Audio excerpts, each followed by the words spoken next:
Welcome to the maiden edition of the program, Journalist Cafe, coming to you from Prism News Network, broadcasting all the way from the windy city of Chicago in United States. I am Isimeme Steven, and I have with me on the program my co-anchor, Mr. Dave Adeneko. Mr. Dave, welcome to the program.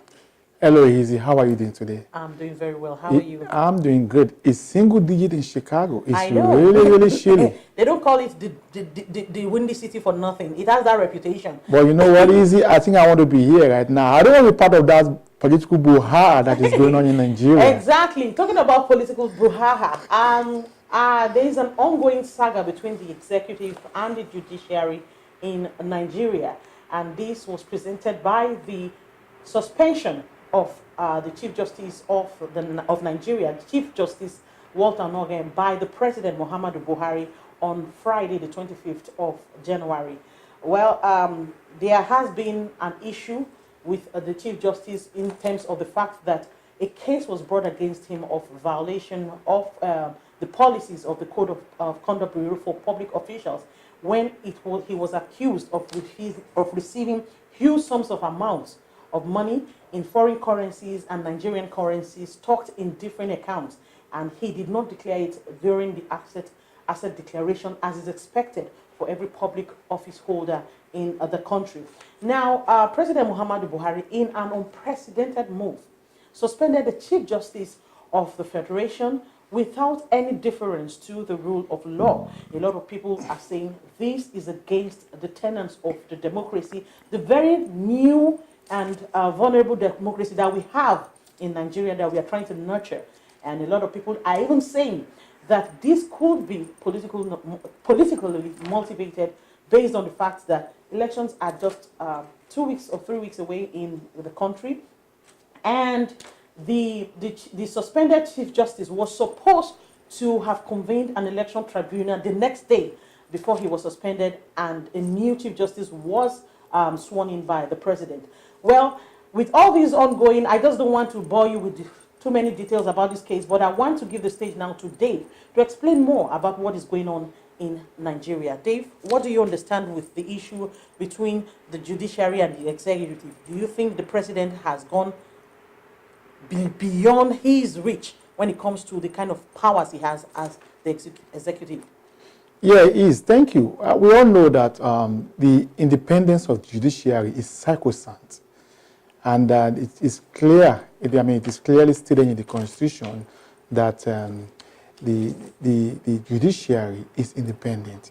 And not just independent, the judiciary is its own organ, its own institution.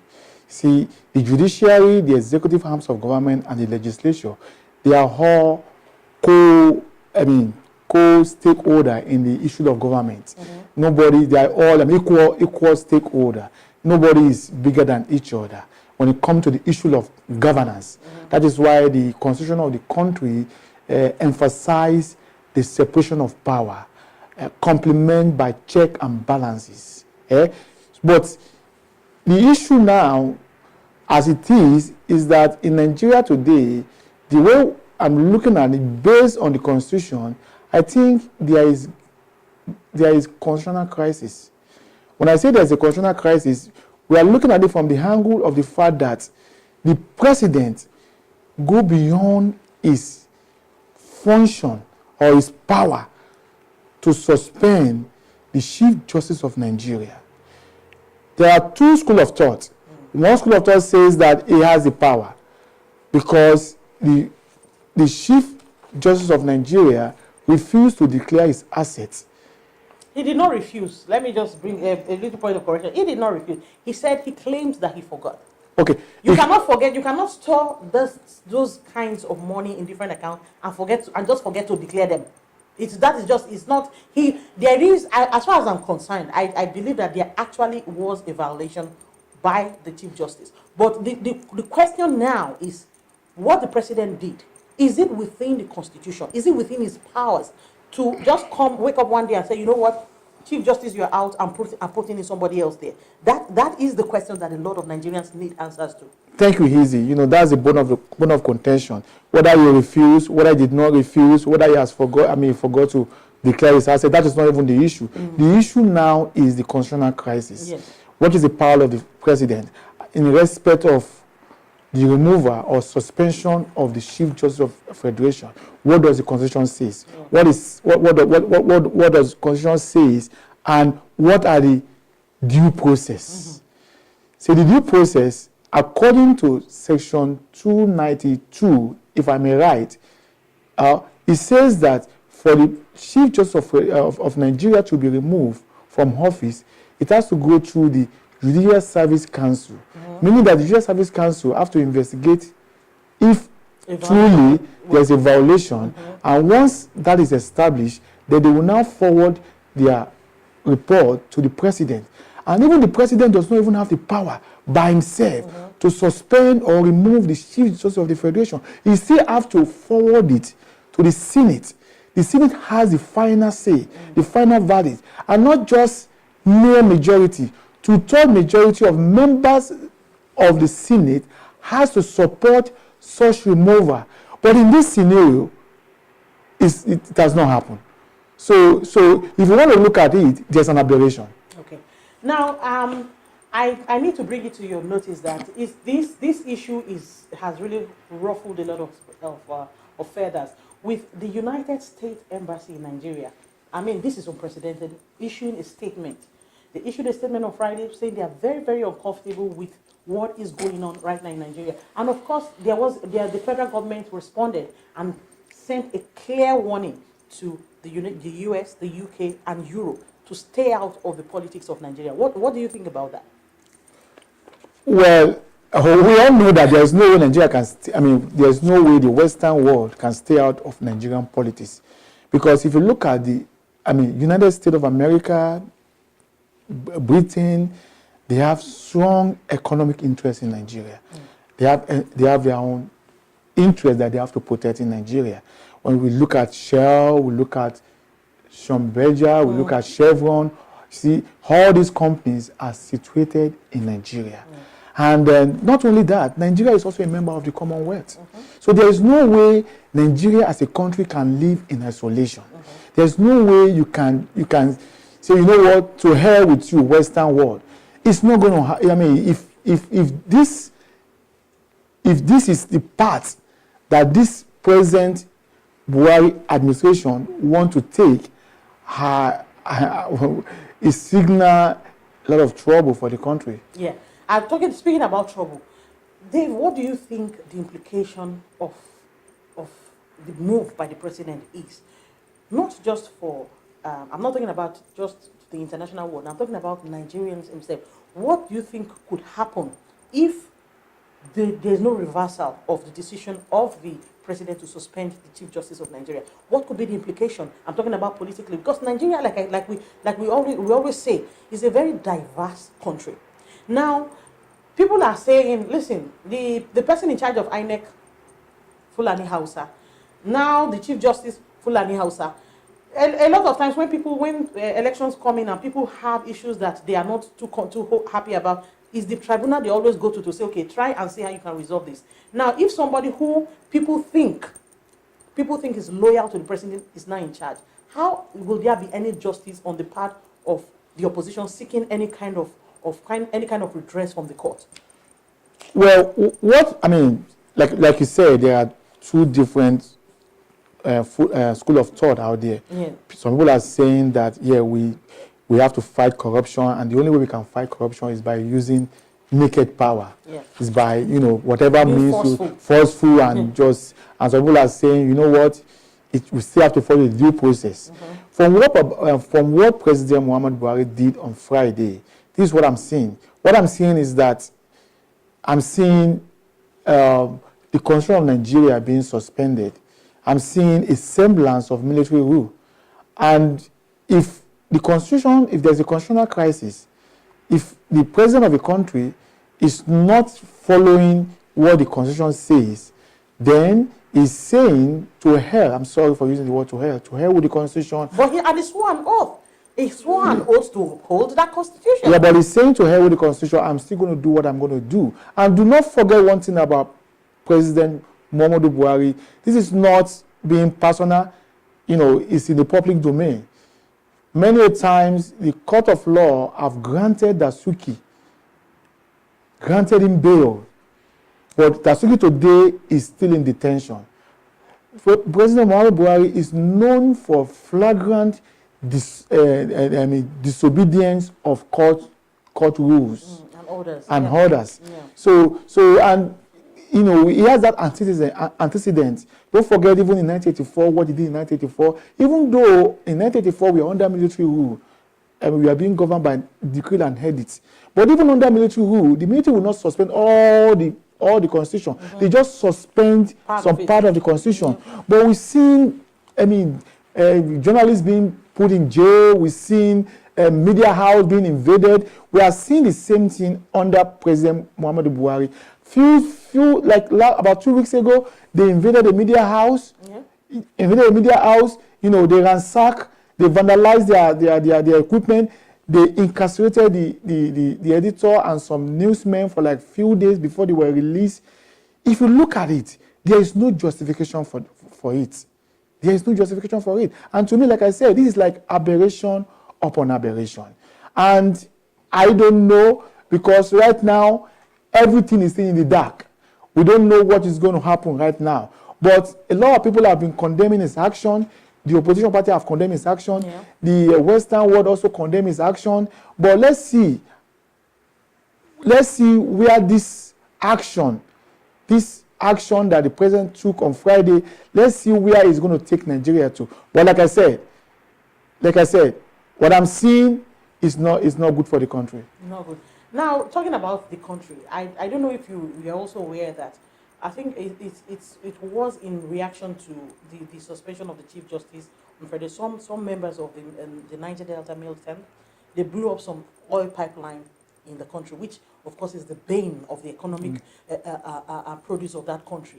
If the president does not listen to the voice of opposition, people telling him, listen, don't do this, don't do this. If he continues on this path he's going, where do you see the country going? Like I said, this the trend, the political trend right now is not really good for the country. Don't forget, yes, they've been talking about diversification, but we cannot deceive ourselves. Nigeria today is still a monolithic economy. That means we rely on oil. And if the Niger Delta boys, if they rise up tomorrow and they decide to destroy all the pipeline, it's going to affect our production, and the foreign exchange reserve will go down, then we will not have money to run the government. And we already have problem in the country. We already have problem. The level of poverty is high. Job is not being created. And now, if Buhari is even saying that he doesn't worry about what the Western world say, then where is the foreign investor to come in and create jobs? Where are the foreign investments? So I see the signal I'm seeing is not good for the country. So the earlier we realize this and we do the right thing and we walk through the constitution so that the country can move forward. But what I'm seeing right now is if the Buhari government is saying, to hell with the Western world, to hell with this, I don't see Nigerians surviving. Okay. Dave, quickly, let's go back a little bit.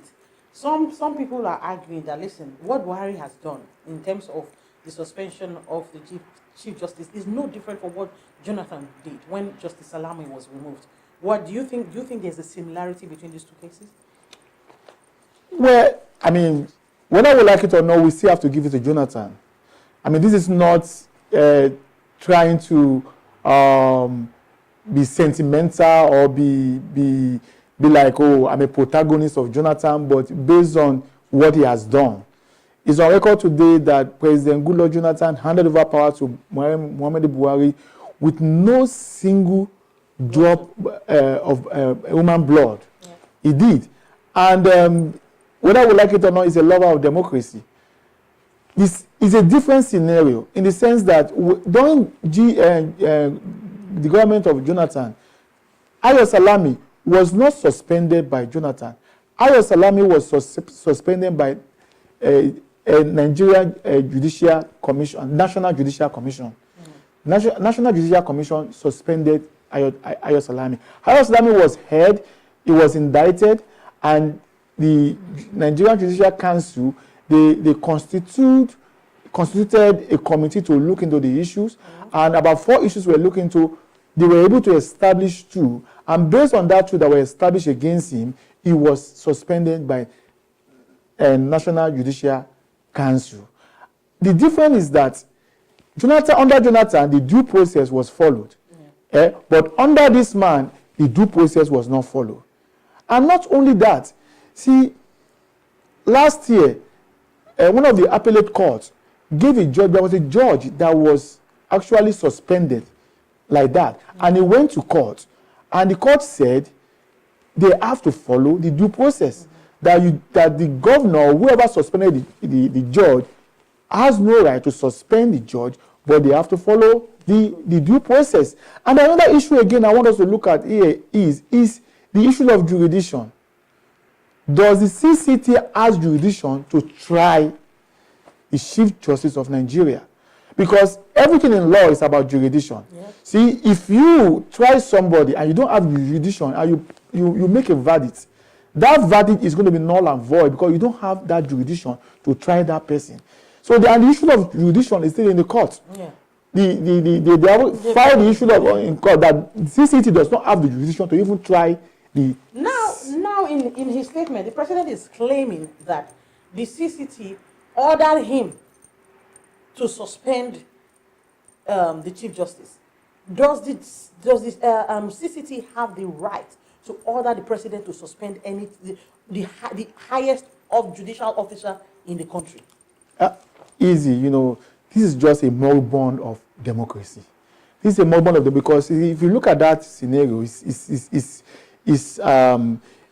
very sad. It's sad in the sense that the CCT, there is a restraint order that restrains the CCT from going ahead to try the Chief Justice of Nigeria. That restraint order is still there.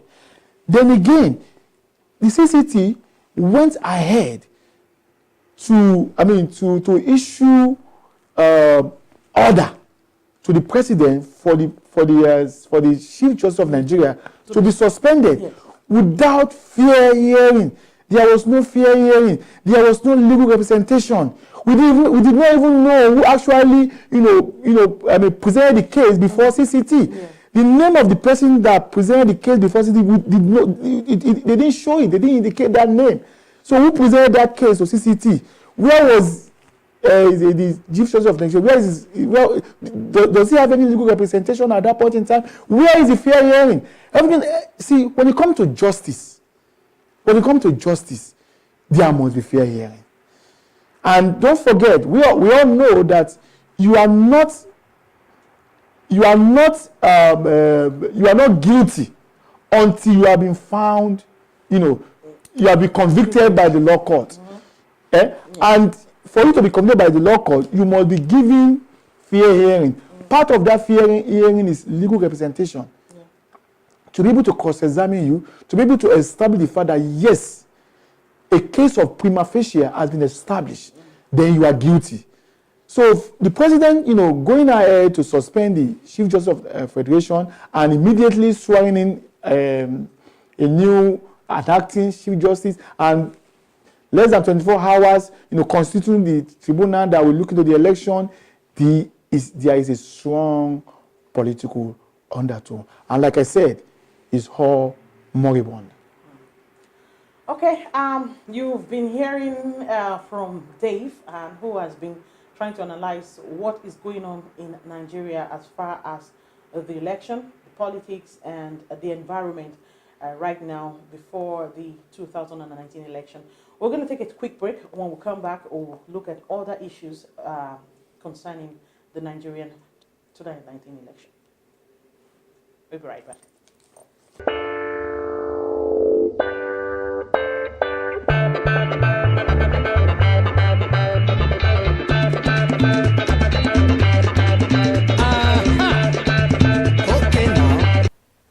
Welcome back. You're still watching Journalist Cafe, coming to you from Prism News Network here in Chicago. And I still have Mr. Dave Adeneko in the studio with me, still talking about the issues of the ongoing political saga in Nigeria. Now, Mr. Dave, before we went on break, I was going to tell you that some dignitaries have actually come out to speak against what they call the impunity of the president of Nigeria, President Muhammadu Buhari.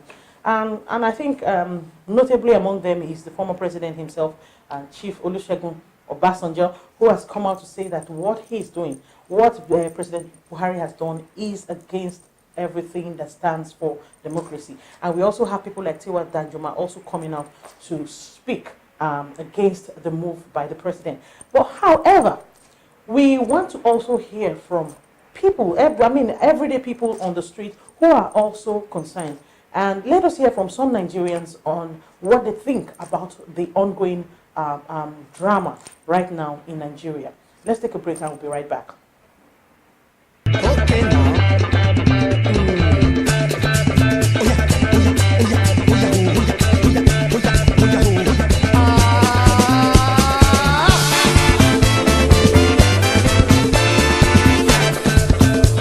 Easy.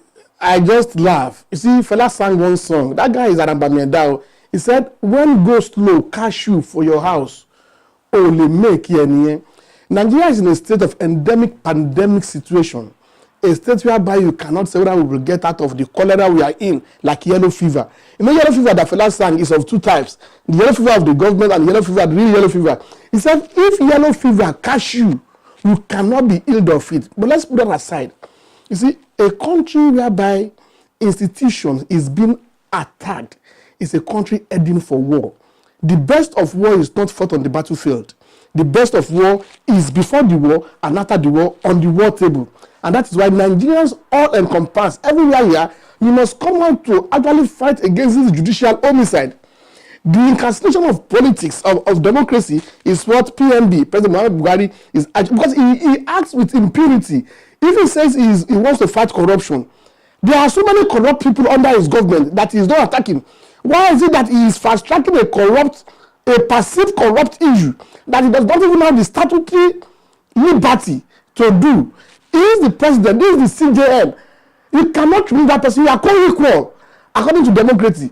You see, Nigeria, well, I thank God you have been bullshitted. This man said Nigerian youths are lazy. I believe you are lazy. If you are not lazy, you will all get your PVC and get to vote the right man in. Because if he is giving us shit, it's okay. Buhari is giving us bullshit. And bullshit, Abba, mi ò lè gbà, àwọn ọ̀gá wa Ọbásanjọ́, wọ́n wà ńbẹ̀, Jagaban. It is the most unfortunate thing that Yorubas are the one that are even giving this man the leverage of whatever. As to Ati, Elodiboyi, God bless you. Okay, now.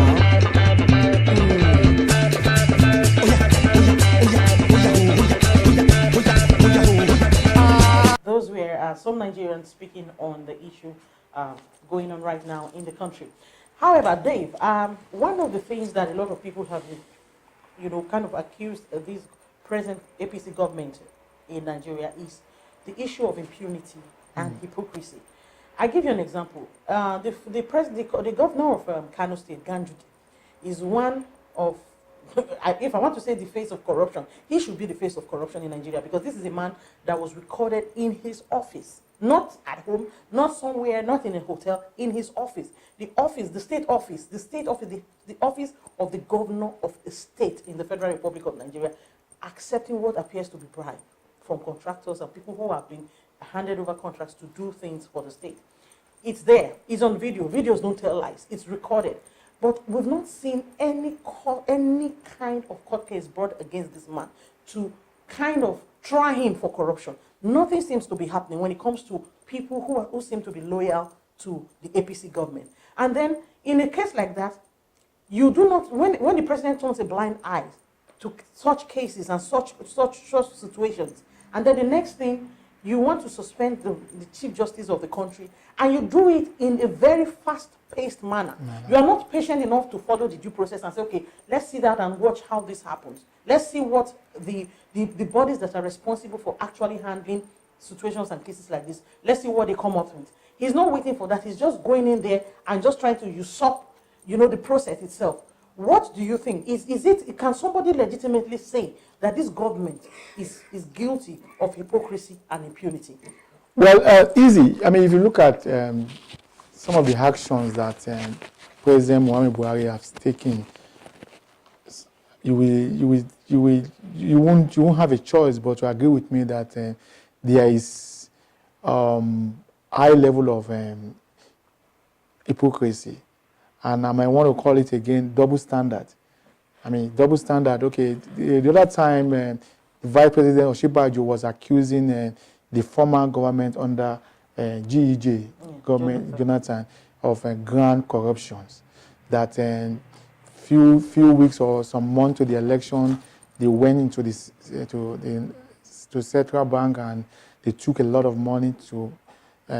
They claimed that the money was for security purpose, but it was actually spent for the election. That was what they alleged. But if you look at it again, for some time now, Osinbajo has been going about distributing money in marketplaces, giving money. The question is, where did he get the money from? What was the timing? How come now? How come now that the election is about 3 weeks or 4 weeks that you are going about, you are giving money? Is this money part of the budgetary allocation?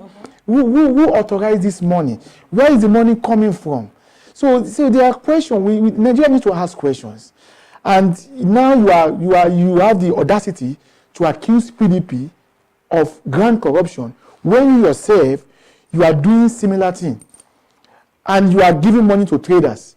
Okay, what is the yardstick? What is the parameter of giving money to people? You are saying, you are telling us that traders need money. What about artisans? What about people in the village that needs money? So when you look at it, like I said, it's all moribund. And I also need to bring it to your attention. You remember the APC national chairman, the former governor of Edo State, Oshomole, came out to say, if you are a sinner, once you come into the APC, your sins are forgiven, and you become a saint. That's the quoting him right now. And we have seen it in so many cases. Look at cases of the former governor of Akwa Ibom, Akpabio. Everybody knew he was one of the forerunners in PDP, and then the EFCC brought a case against him, and then the next thing you knew, he had jumped ship. He's in the APC, and then his sins are forgiven. Look at the case of Obanikoro in Lagos State. So I mean, don't you think that the evidence is there that these people, once you are for the APC government, everybody turns a blind eye to you. As if you're fighting corruption, you have to fight it in a holistic manner. Corruption cannot be tied to the opposition party alone. When you yourself, you have rats and cockroaches within your party. Easy, you just hit the nail on the head. Whether we like it or not, it's not as if somebody just ate Buhari or somebody is speaking against Buhari. It is what in the public domain that you can establish. This government is guilty of selective justice. Whether we like it or not, we can see it. We all have eyes, we can see. We have ear, we can read. We see it every day. They put it in our face. There is selective justice. And whether we like it or not, EFCC, the government is using EFCC against perceived enemies, against oppositions. Like you just said about Obanikoro. Obanikoro was on Hezai. He was on Hezai. From Hezai, he was able to connect himself back home, and they promised you, if you can come back and join us, join our party, don't worry, your sins are forgiven. And what are we seeing today? Is sin forgiven. Even today, Obanikoro's son is one of the candidates in Obalende constituency. He's going to be representing the Obalende constituency at the Federal House. Obanikoro's son. Same Obanikoro, they are now using Obanikoro as a witness against Fayose. Just because Obanikoro has joined their fold is a saint. And not just Obanikoro. I mean, look at even the government. Look at the case of the Secretary General to the federal government. The issue of the IDP, the internal displayed person. Look at what he did. The money that was budgeted to cushion the effects of poverty, the money that was budgeted to alleviate their pains and take care of those people. This man siphoned the money. People have to cry out before he was pushed out of government. But today he has not been prosecuted. So there's nobody can contest it that this government is not guilty of double standard, and this government is is guilty of impunity. And when I say impunity, I mean impunity of the highest order. Okay, we have been talking to Mr. Dave Adenekon, who has been kind of trying to analyze the issues ongoing right now in Nigeria as it pertains to the politics. The bottom line is there is struggle. There is struggle, and Mr. President, you are the person, the buck stops on your table.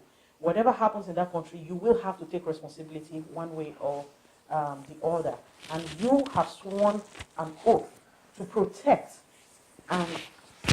the democracy of that country and to oppose the constitution of that country. So whatever happens, you need to do and act within the law as is stated in the constitution. I'm going to give the last words to Mr. Dave. I'm sure he has something to say as concerning these issues that we have discussed so far. Mr. Dave, let me give you the last word. Well, my last word is this. My last word is that the country is drifting towards disintegration if care is not taken. If this democracy fails today, Nigeria might disintegrate. There might be civil unrest that will lead to, people have been agitating for their own, sovereignty within the nation state called Nigeria. Biafra is there. The Middle Belt, they have started also. The Yorubas too, they are saying that they want Yoruba nation. Even the Niger Delta, they are saying they want their own country. The only thing that actually unites us together is the constitution. So once there is a constitution, everybody knows the do and don't. Once there is a constitution, we know, this is judiciary, this is the executive, this is the legislature. That guide. That's the constitution is the umbrella, is the political umbrella that bring everybody together, that unite the whole country together. And once that constitution failed, once the constitution is abolished, one is declared as null and void or travail, the next thing is anarchy. So what I'm going to tell Nigeria now is that the lover of democracy needs to rise up and defend this democracy. Fight for the constitution to be obeyed, regardless of who you are. Nigeria must fight now. And I'm going to leave us with the words of Martin Nioma. Martin Nioma was a theologian. He was a German. He fought vehemently against Nazism in the 1930s. This is what he said. He said, they came for the communists. I did not speak out because I was not a communist. They came for the socialists. I did not speak out because I was not a socialist. They also came for the trade unionists. I did not speak out because I was not a trade unionist. They went ahead, they came for the Jew. I did not speak out because I was not a Jew. And now they came for me. And there was nobody to speak out for me. Nigeria, wake up from this slumber. Fight for your democracy. Defend your democracy. Tell Mr. President, you are crossing the boundary. You must respect constitution that you sworn to uphold when you are taking office. I rest my case. Okay, that's our package for this maiden edition of the program. Journalist Cafe. We have been speaking to Mr. Dave Adenekon. Dave, thank you so much for your your input into these issues and that is ongoing in Nigeria. It is the hope and the aspiration of all of us that Nigeria will be settled politically and it will be a country that will be proud to call home. Thank you, Easy. Yeah. Okay, that's our package for the maiden edition of the program Journalist Cafe, coming to you from Prism News and Network, all the way from the windy city of Chicago. Journalist Cafe is a program that will be coming your way every week. It's a program where we analyze and give you unadulterated facts about the political goings in Nigeria, in Africa, and around the world.